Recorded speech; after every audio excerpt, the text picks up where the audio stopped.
I am George II, King of Great Britain and Ireland, Duke of Brunswick-Luneburg, and Prince-Elector of the Holy Roman Empire.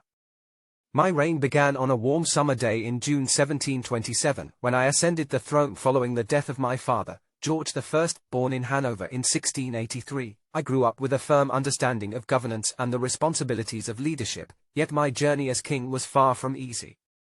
When I took the throne, Britain was already a powerful and complex kingdom, and I quickly realized the challenges before me.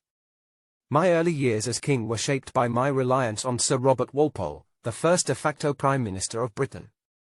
Walpole's influence over political affairs was undeniable, and though I sometimes bristled at his dominance, his steady hand ensured stability during times of political turbulence.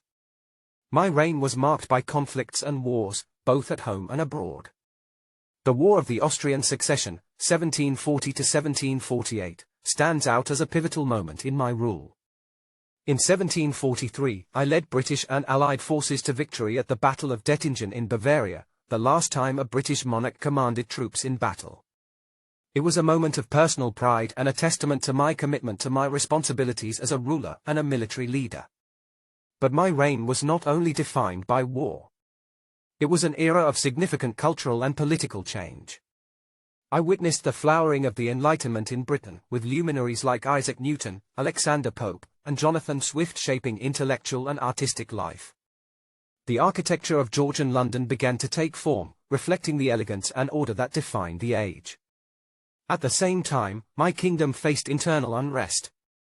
The Jacobite Rebellion of 1745, led by Charles Edward Stuart, known as Bonnie Prince Charlie, challenged my authority.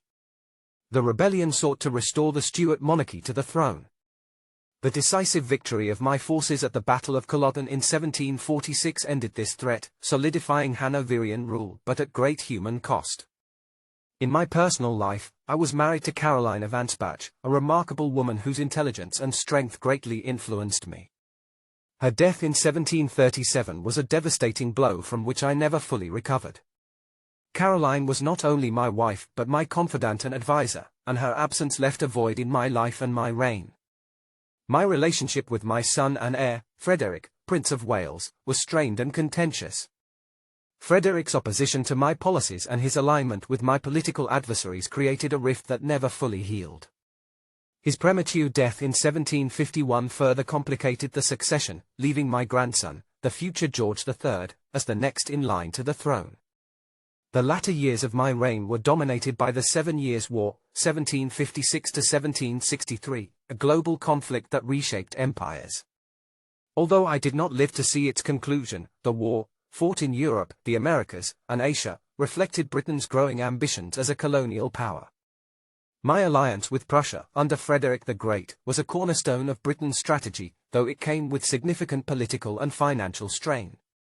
I passed away in October 1760 at Kensington Palace, leaving behind a kingdom that had grown in influence and power during my reign.